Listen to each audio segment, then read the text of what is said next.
It's recall election day in California. After facing backlash over his pandemic response, Governor Gavin Newsom will find out if he gets to keep his job. Polls will open in just a couple of hours, but nearly 8 million voters have already cast their mail-in ballots. If more than 50% vote yes, Newsom will be ousted, and one of the more than 40 candidates vying for his seat will replace him. President Biden joined the Democratic leader last night at a final rally before the high-stakes election that could have national consequences. So, for more analysis, we want to bring in Major Garrett. Major, the president showed up yesterday in California. We had talked about this yesterday, that clearly it's important enough for the Democratic Party to pull out their big guns, none bigger than the president. But the president is coming in kind of at the last minute. A lot of people have actually already voted. How important was it, though, or how influential do we think it was to have Biden's support?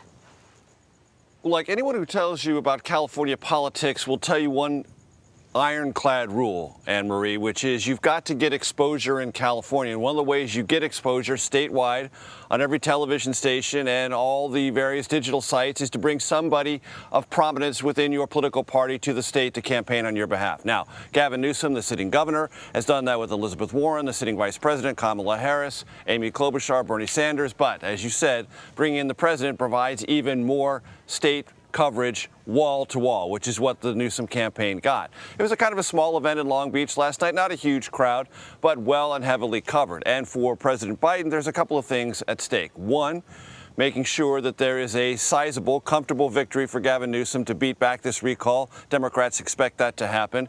But also demonstrate that this is now a time to link arms with Governor Newsom, who was earlier than President Biden on a key coronavirus issue. What was that? Mandates either for vaccines or testing. Here in California, Governor Newsom was the first one to lean into that. President Biden did so last week. Now they're completely aligned on that issue.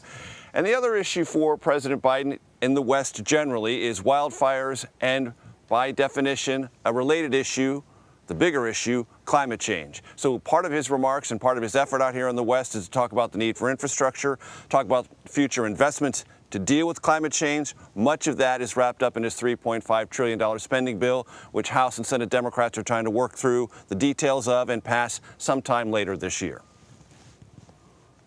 So, you know, as I'm noticing all these high-profile Democrats come out to California, it occurred to me that it didn't seem like the RNC was taking this recall election as seriously. So I'm wondering if you could shed some light. Because I thought if they were really taking it that seriously, maybe they would have put forth different types of candidates. The only ones that I know of, and I'm sure you know of others, Larry Elder, kind of controversial character. There's Caitlyn Jenner, reality show star. Right. But I'm just wondering, you know, what does this election mean to the RNC?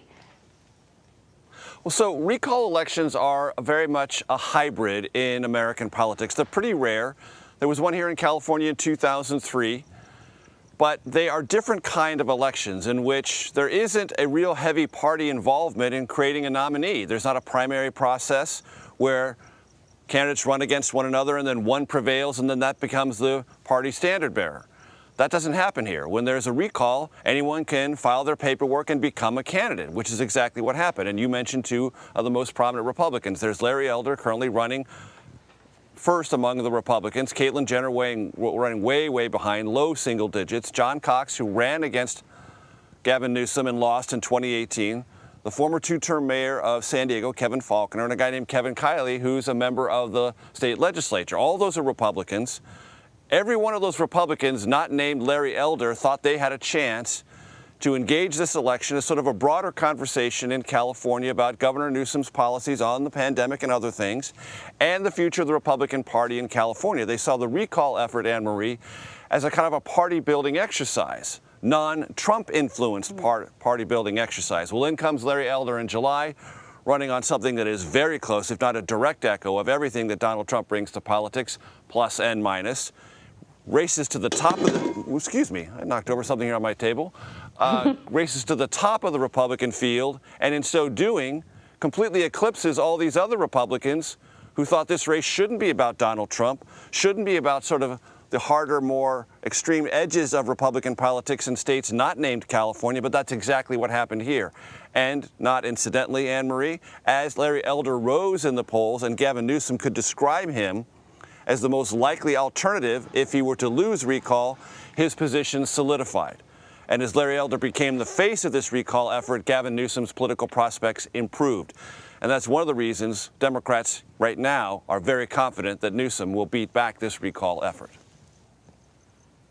That is fascinating, Major. And yes, the latest polls indicate that Newsom will be able to keep his job as governor. But this is the 6th recall attempt. This is the first time that Californians are actually going to vote. But geez, that seems like an awful lot. Can you just sort of take us through how we got here with Gavin Newsom? Is this just a bunch of bad luck, or is it a bunch of bad decisions, or what's going on? So Republicans in California are a shrinking part of the political conversation in the state. The registration is about 24% of all voters in California, of the roughly 22 million or so voters. So what remains of the California Republican Party is a deeply conservative, very Trump-influenced Republican Party. It's by no means a majority party in California. A Republican hasn't won, Anne-Marie, in the state of California statewide since 2006. That's when Arnold Schwarzenegger won his battle for re-election as governor. So it's been a long time since Californians statewide have been competitive in this state. And so what remains of the Republican Party, archly conservative, very Trump-influenced, and they never liked Gavin Newsom. So they launched all these various recall attempts before the pandemic, none of which got anywhere. They couldn't get anywhere near the number of signatures. Well, people were at first unhappy with some of the very intense, some might say overly intense, restrictions imposed by Governor Newsom in the early stages of the pandemic. What's interesting about this race, Anne-Marie, is that's what fueled, in part, the ability of Republicans to get enough signatures to put the recall on the ballot. They needed 1.5 million, they ended up with 2 million. So that was then. This is now. This now part of the conversation in California, and polls reflect this over and over, and it's one of the reasons the Newsom team is very confident, is as Californians have sort of taken stock of the entire experience with the coronavirus pandemic and the various restrictions, mandates, social distancing, masks, and otherwise, they're not completely in love with Gavin Newsom's approach, but they believe, on balance, it has been good for California and better than things that are going on, for example, in Texas and Florida, where Republican governors are completely against mandates of any kind, whether they deal with masks, vaccines, or other efforts to control the spread of the virus. So Californians now are reassessing Newsom, and the very issue that drove the recall effort for Republicans, got it on the ballot, may in the end be the one that preserves him and keeps him in office. Wow. Major Garrett, thank you so much. Always great having you on the show. Thanks.